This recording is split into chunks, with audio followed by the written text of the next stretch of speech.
waaw tey taxaw seetlu bi lan la rek dégg nañ ñaari Abdou yi Abdou Karim Sall ak Abdoulaye Daouda Diallo waaw mais ñun ban Sénégal dañu nekkati sax waaye nag du fi lu bees parce que Olof Njaay dafa ni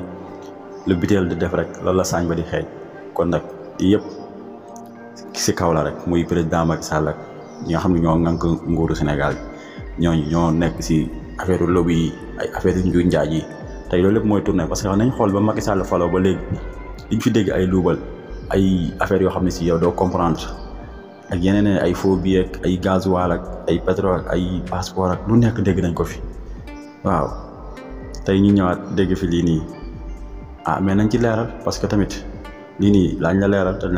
daal ñu teg leen si yoon parce que affaire bii nii yaakaaroon nañ ni du seet te tamit jaarul ci yoon